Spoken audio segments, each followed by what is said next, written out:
Hello guys, आज class 12th के exercise 3.1 का जो 7th क्वेश्चन है उसे करते हैं।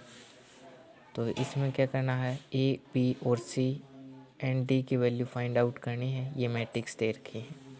तो मैंने आपको बताया था कि अगर मैट्रिक्स इक्वल होंगी तो दो कंडीशन होंगी। एक तो जो उसका ऑर्डर सेम होना चाहिए और जो A11 है इस मैट्रिक्स का वो इस A11 के बराबर होगा। तो मैट्रिक्स का ऑर्डर देखो, इसका ऑर्डर 2x2 है, इसका भी ऑर्डर 2x2 है।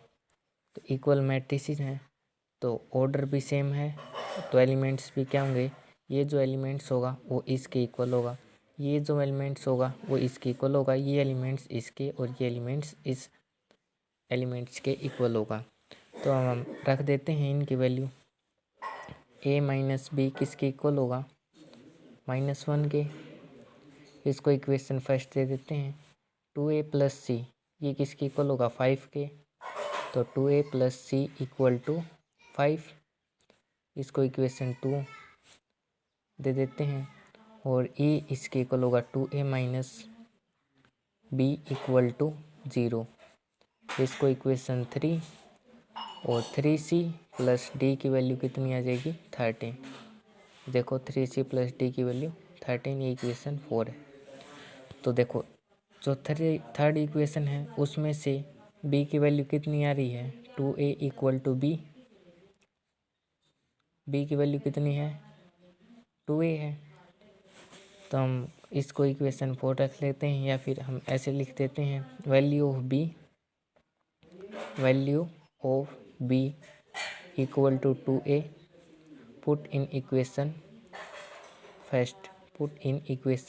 फर्स्ट। तो 2a यहाँ पर पुट करेंगे, a minus B equal to -1 है, a minus B equal to -1 है। b की वैल्यू कितनी है, 2a है। तो b की वैल्यू हम 2a रख देंगे, 2a इक्वल टू -1। तो -a इक्वल टू -1, माइनस से माइनस कैंसिल आउट। तो a की वैल्यू कितनी आ गई, 1। a की वैल्यू 1 आ गई तो b की वैल्यू कितनी होगी, b की वैल्यू क्या है, 2a है। और a की वैल्यू कितनी है, 1 है। तो b की वैल्यू क्या आएगी, 2 इंटू 1 कितना हो गया, 2। तो a की वैल्यू 1 आ गई और b की वैल्यू कितनी आ गई, 2 आ गई। अब हमने a की वैल्यू फाइंड आउट कर ली और b की वैल्यू फाइंड आउट कर ली। तो वैल्यू ऑफ a जब हम सेकंड में पुट करेंगे तो c की वैल्यू आ जाएगी। Value of a put in equation second, अगर सेकंड में पुट करेंगे तो 2a plus C equal to कितना है, 5 है। 2a की value 1 plus C equal to 5, तो c की वैल्यू कितनी आ गई, 5 माइनस 2, तो c की वैल्यू कितनी आ गई, 3।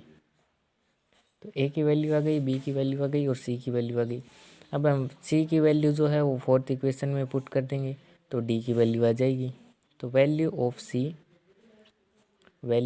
c put in equation 4, four में पुट कर देंगे।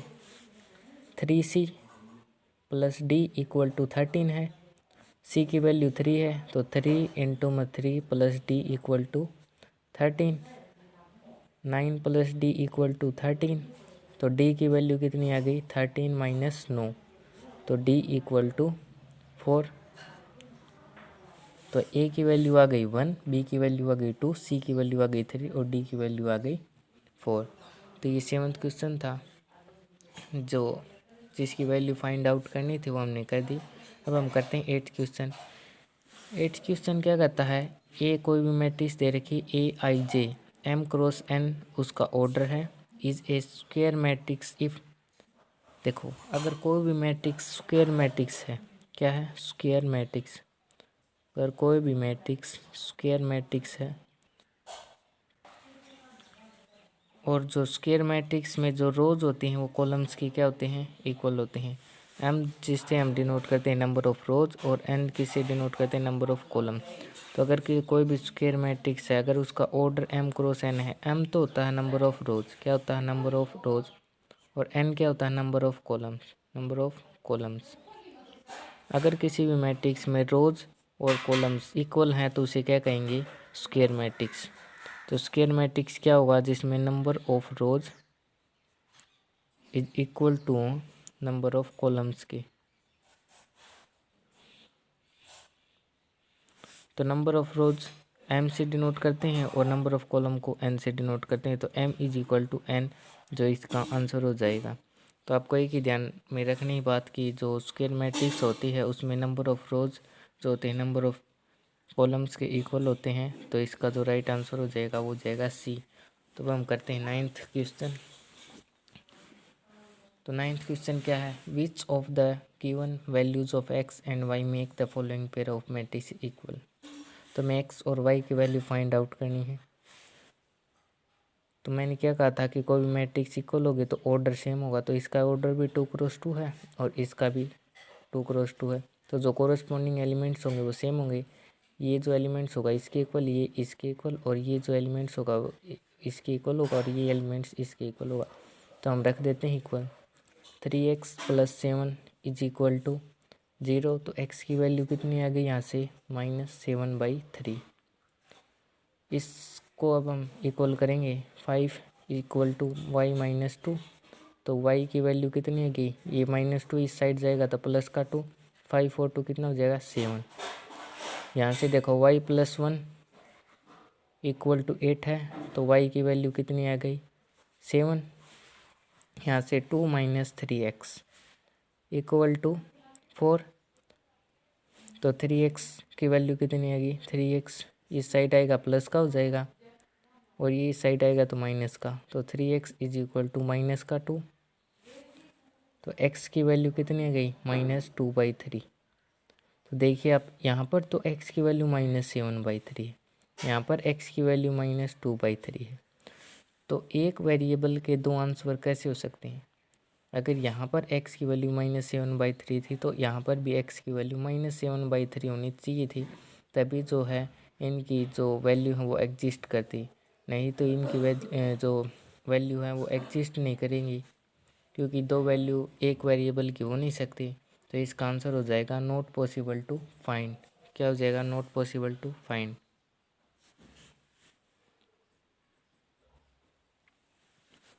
तो 9th क्वेश्चन भी हो गया। अब हम करते हैं 10th क्वेश्चन। तो 10th क्वेश्चन क्या कहता है, the number of all possible matrices of order 3x3 with each entries 0 और 1 इज।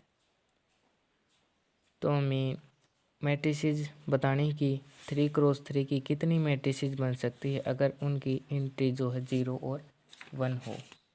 क्वेश्चन क्या कहना चाह रहा है, जैसे कि कोई भी मैट्रिक्स है 3x3 की मैट्रिक्स है। 3x3 की मैट्रिक्स है तो नंबर ऑफ एलिमेंट्स कितने होंगे, number of rose into number of columns. तो 3 × 3 कितने होंगे 9। तो 9 एलिमेंट हैं यहाँ पर। तो ये कह रहे हैं कि कोई भी 3x3 की कितनी मैट्रिसेस बन सकती है अगर उसकी इंटी 0 और 1 हो। तो यहाँ पर 0 और 1 आ सकते हैं, यहाँ पर 0 आ सकता है या 1 आ सकता है, यहाँ पर 0 या 1 आ सकता है, यहाँ पर 0 1 आ सकता है, यहाँ पर 0 या 1 आ सकता है। तो यहाँ पर कितने एलिमेंट्स आ सकते हैं, 2 एलिमेंट्स। यहाँ पर भी 2 एलिमेंट्स, यहाँ पर भी 2 एलिमेंट्स, यहाँ पर भी 2, यहाँ पर भी 2। तो इस जो प्लेस हैं उनको भरने के कितने तरीके हैं, केवल 2 तरीके हैं। जो 9 एलिमेंट्स आएंगे एक मैट्रिक्स में, उसको फिलअप करने के, एक प्लेस को फिल करने के 2 तरीके होते हैं। 2 तरीके हैं क्योंकि 0 और 1 ही फिल आउट कर सकते हैं। तो इस तरह की हम बहुत सारी मैट्रिसेस बना सकते हैं। जैसे कि मान के चलो कुछ एक मैट्रिक्स तो मैं ऐसे ही बना देता हूँ, जैसे कि 0 0। ये कोई मैट्रिक्स हो गई जहाँ पर क्या आ गया 0 आ गया। ये कोई मैट्रिक्स हो गई जिसमें क्या आ गए 1 1 1 आ गई। और ऐसे मैं बहुत सारी मैट्रिसेस बना सकता हूँ, जैसे कि 0 और 1 आनी चाहिए, यहाँ पर 0 आ गया, 1 आ गया, फिर यहाँ पर 0 0 0 ऐसे आ गई। तो ऐसे बहुत सारी मैट्रिसेस बन सकती हैं। तो इसके लिए हम क्या करेंगे, एक तो तरीका कि अगर यहाँ पर 2 जो परमुटेशन होता है उसे लगा सकते हैं कि यहाँ पर 2 तरीक़ों से जो फिल हो सकते हैं, यहाँ पर 2 तरीक़ों से, यहाँ पर 2 तरीक़ों से। तो टोटल जो अरेंजमेंट हो कितने तरीके से हो सकती है। तो ये 2 × 2 ऐसे हम जो है 9 बार मल्टीप्लाई कर देंगे, 2 3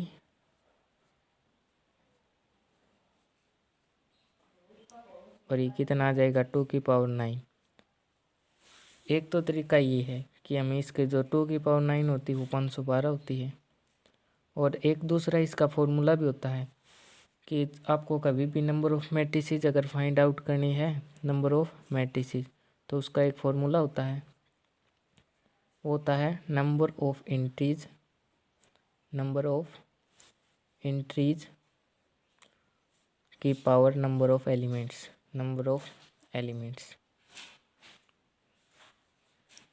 या तो आप इस फॉर्मूले का यूज कर सकते हैं। ये जो फॉर्मूला है नंबर ऑफ़ मैट्रिसेस का है। नंबर ऑफ़ मैट्रिसेस का फॉर्मूला होता है number of entries to the power number of elements. तो देखिए नंबर ऑफ़ मैट्रिसेस हमें फाइंड आउट करनी है, तो number of matrices find out करनी है। नंबर ऑफ़ एंट्रीज देखो 0 और 1 कितने एंट्रीज हैं, 2 हैं, तो यहाँ पर क्या आ जाएगा 2 की पावर नंबर ऑफ़ एलिमेंट्स। देखो 3×3 की मैट्रिक्स है, तो हमें पता है 3×3 की अगर कोई भी मैट्रिक्स होगी तो उसके जो नंबर ऑफ़ एलिमेंट्स होंगे वो कितने होंगे, 9 होंगे। 3×3 का मतलब क्या है, 3 तो है नंबर ऑफ़ रोज, क्या है नंबर ऑफ़ रोज, और ये 3 है वो क्या है नंबर ऑफ़ कॉलम्स। तो हमें पता है कि जो नंबर ऑफ़ एलिमेंट्स होंगे वो number of rows into number of columns होंगे, तो 3 × 3 अगर करेंगे तो कितना आ जाएगा 9। तो नंबर ऑफ़ एलिमेंट्स कितने होंगे 3×3 के मैट्रिक्स में, वो होंगे 9। तो नंबर ऑफ़ एलिमेंट्स इस मैट्रिक्स में कितने आ जाएंगे, 9 आ जाएंगे। तो 2⁹ कितना हो जाएगा 512। जो 512 इसका राइट आंसर हो जाएगा। तो आप कैसे भी कर सकते हो, या तो फिर ऐसे कर सकते हो कि 1 प्लेस 2 तरीके से फिल किया जा सकता है, ये 1 प्लेस भी 2 तरीके से, ये 1 प्लेस भी 2 तरीके से, ऐसे 9 प्लेसेस हैं। तो 9 को करने के कितने तरीके होंगे, उनको मल्टीप्लाई कर देंगे तो 2 × 2 × 2, तो जो ये फिलअप करने के तरीके आ जाएंगे और इतनी मैट्रिसेस जो हैं बन सकती हैं। 2⁹ 512 जो टोटल मैट्रिसेस बन सकती हैं। और या फिर आप ऐसे याद रख सकते हैं कि नंबर ऑफ़ मैट्रिसेस आपको ऐसे ही याद रखना है, क्योंकि ये बिल्कुल इजी मेथड है नंबर ऑफ़ मैट्रिसेस का। आपको एक ही फॉर्मूला याद कर लेना है कि number of entries to the power number of elements होती है। आपको एंट्रीज दी होंगी और एलिमेंट्स भी दिए होंगे, तो आप इजी से इसे कर सकते हैं।